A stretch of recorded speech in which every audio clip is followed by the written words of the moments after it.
सार्वजनिक समारोह समिति के ट्रस्ट सेक्रेटरी श्री अभिजीत जी जैन, नगर सेक्रेटरी श्री दिलीप जी और इस गोष्ठी का नेतृत्व मैं संचालक कर रहे आदरणीय देवकृष्ण जी व्यास, गाँव के दिवस की आदरणीय मातृशक्ति बहनें और भारत माता के सारे सपूत भाई हैं।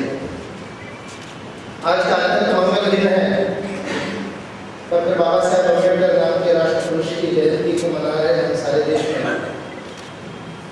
भारत के एक कोने में नववर्ष का उत्सव उपभोग करके प्रदेश में आसाम में बिहू के रूप में नाच करके और मिठाइयाँ खा करके मनाया जा रहा है, और उधर सुदूर पश्चिम में बैसाखी के मेले रच रहे हैं और वहाँ भी नववर्ष का स्वागत हो रहा है। और दक्षिणतम छोर केरल में बिहू की बधाइयाँ देते हुए पीले रंग के वस्त्र पहन करके और पीले पुष्पों को बांटते हुए भारत के लोग नववर्ष का स्वागत कर रहे हैं। ऐसे इस 14 अप्रैल को हम स्वामी विवेकानंद का स्मरण करने के लिए यहाँ पर एकत्रित हुए। स्वामी विवेकानंद के बारे में नहीं जानता ऐसा भारत में शायद ही कोई होगा विवेकानंद का नाम सबने सुना। विवेकानंद के काम के बारे में भी बहुतों ने सुना है, कुछ ने विवेकानंद को पढ़ा भी और कुछ विरले हैं, कुछ ऐसे सौभाग्यशाली हैं जिन्होंने गत जन्मों में कुछ पुण्य कर्म किया होगा, जो स्वामी विवेकानंद के बताए गए मार्ग पर कर्म करने का शुभ अवसर इस जीवन में पा रहे हैं। मैं अपने आप को ऐसे सौभाग्यशालियों में से एक मानता हूँ। हम सब लोग जानते हैं कि स्वामी विवेकानंद ने 11 सितंबर 1893 को 5 शब्दों में सारे विश्व को जीत लिया था। सांझ का समय था, शिकागो के कोलंबस हॉल में 7000 श्रोताओं के समूह जब भारत का हिंदू धर्म का विश्व की सबसे पुरातन सन्यासी परंपरा का प्रतिनिधित्व करता हुआ युवा सन्यासी अपने दैदीप्यमान तेजस्वी व्यक्तित्व को लेकर के खड़ा होता है और 5 शब्दों में उस श्रोत्र समुदाय को संबोधित करता है। My dear sisters and brothers of America, मेरे प्रिय अमेरिका निवासी बहनों और भाइयों, और 5 शब्दों के बाद चमत्कार होता है। श्रोता लोग उठ करके खड़ा हो जाता है, तालियां बजाने लगता है। 2.5 मिनट तक, कोई कहता है 4 मिनट तक फादर बेरोस, वह क्रिश्चियन मिशनरी जो इस सभा के आयोजक हैं, वो अपने डायरी में लिखते हैं कि मैंने अपने जीवन में श्रोताओं का ऐसा उत्स्फूर्त प्रतिसाद कभी नहीं देखा। 4 मिनट तक तालियां बजती रही, लोग कूद कर मंच पर आ गए। स्वामी विवेकानंद के चोले को कोई छूना चाहता है, कोई स्वामी विवेकानंद से हाथ मिलाना चाहता है, कोई स्वामी विवेकानंद को निकट से देखना चाहता है। सामने बैठा हुआ प्रत्येक व्यक्ति उठ करके खड़ा हो गया और ताली बज रही। ऐसा कुछ चमत्कार 5 शब्दों में, सामान्य सी शब्द, sisters and brothers of America. क्या कारण था, क्या कारण था? हमारे पाठ्यक्रम की पुस्तकों में सरलीकरण करने की आदत के कारण लोग लिख देते हैं, और हम में से कई लोग वक्ता के रूप में सार्वजनिक में कहीं गाते हुए बोल भी देते होंगे कि वहां सभा में बाकी सब लोग लेडीज एंड जेंटलमैन कह लेते हैं।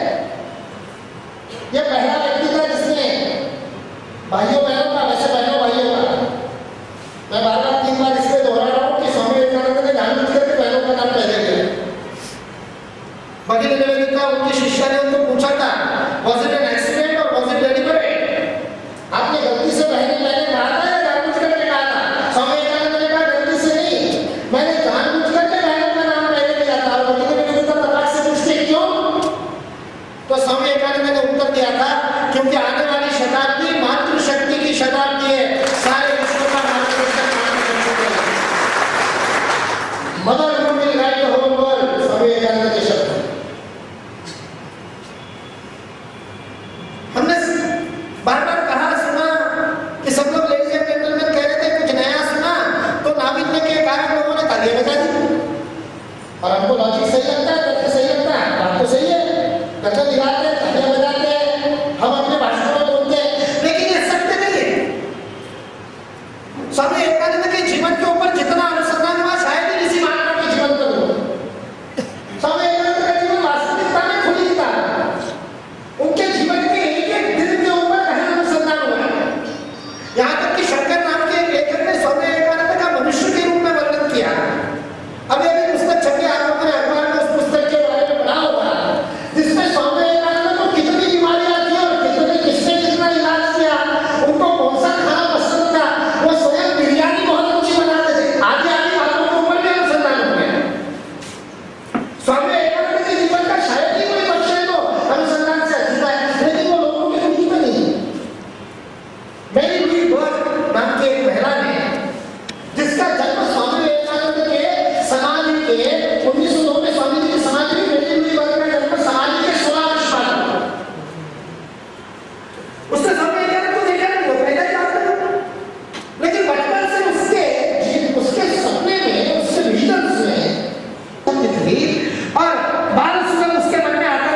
विवेकानंद ने अमेरिका में की। मेरी कोई बात एक एक जगह पर गई, एक एक घर में गई, उसने अनुसंधान किया। जो लोग जीवित थे जिन्होंने स्वामी विवेकानंद को देखा था उनसे मिली, जिन पत्रकारों ने स्वामी विवेकानंद के भाषण को लिखा था उन अखबारों को पढ़ा, उन पत्रकारों से मिली। क्या अखबार में तो कम छपा होगा, आपके नोट्स में ज्यादा होगा, आपके नोट्स मुझे दो। जो लोग जीवित नहीं थे उनकी डायरिया पढ़ी। वहां उस दिन कोलंबस हॉल में उपस्थित सारे लोगों की, श्रोताओं की, डेलीगेट्स की सूची उसने फादर कैरोस से ली। उन श्रोताओं को ढूंढ निकाला, उनके घर हो गए। वो मेरी हुई बात लिखती है कि उस धर्म सभा में 11 सितंबर को स्वामी विवेकानंद पहले व्यक्ति नहीं थे जिन्होंने ये बंदूक वाला विषय संबोधन प्रयोग किया था।